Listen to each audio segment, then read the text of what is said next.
यशस्विनी प्रश्न उत्तर करेंगे। पहला प्रश्न है, पग नुपुर कंगन हार नहीं, तुम विद्या से श्रृंगार करो। उत्तर लिखेंगे। प्रस्तुत पाठ हमारे हिंदी पाठ्य पुस्तक किसले से लिया गया है।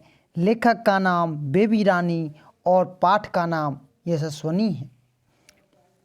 इन पंक्तियों के माध्यम से कवित्री ने नारी को शिक्षा ग्रहण करने की प्रेरणा दी है।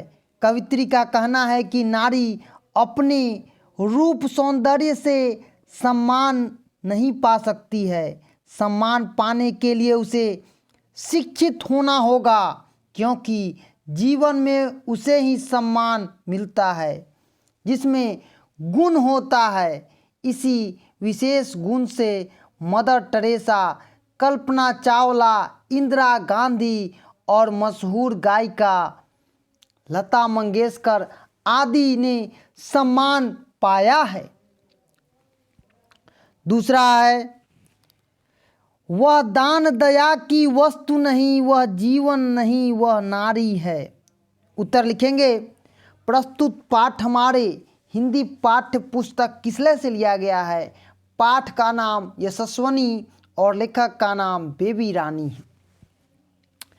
कवित्री पुरुष की प्रधानता पर प्रहार करती है और कहती है कि लोग अपनी हीन भावना के कारण ही बेटा बेटी में भेद करते हैं, जबकि दोनों एक ही माँ के गर्भ से पैदा लिए हैं।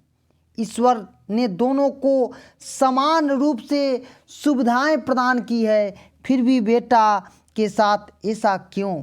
कवित्री का कहना है, अब सृष्टि संचार में पुरुष के समान ही नारी का योगदान होता है, फिर नारी को बोझ मानकर उसकी उपेक्षा क्यों की जाती है।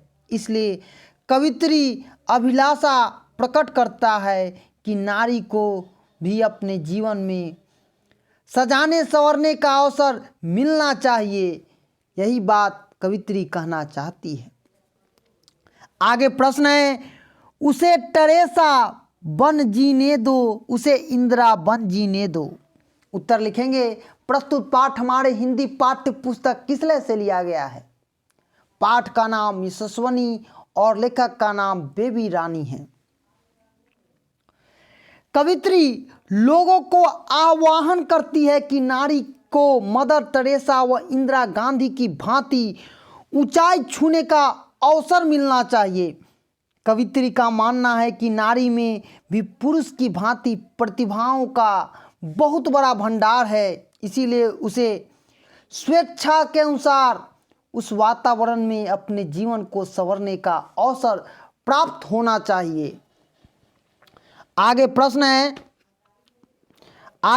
है, समाज में लिंग भेद को मिटाना क्यों जरूरी है। इसको मिटाने के लिए आप क्या क्या कर सकते हैं। उत्तर लिखेंगे। प्रस्तुत पाठ हमारे हिंदी पाठ्य पुस्तक किसले से लिया गया है। पाठ का नाम यशस्विनी और लेखक का नाम बेबी रानी है। समाज में आज भी हमारे यहाँ लिंग विभेदीकरण है, जो कि आज हम लोग देख भी रहे हैं। उसे मिटाना होगा, क्योंकि इसी विभेद के कारण समाज में विषमता जन्म लेती है।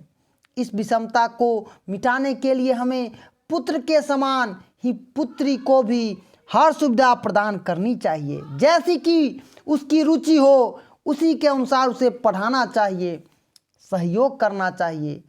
पुत्रवत व्यवहार करना आदि के द्वारा लिंग भेद जैसी कुरीतियों को मिटाया जा सकता है। तो आज हम यशस्विनी प्रश्न और उत्तर किए हैं, जो बिहार बोर्ड कक्षा 7 के विद्यार्थियों के लिए महत्वपूर्ण होगा।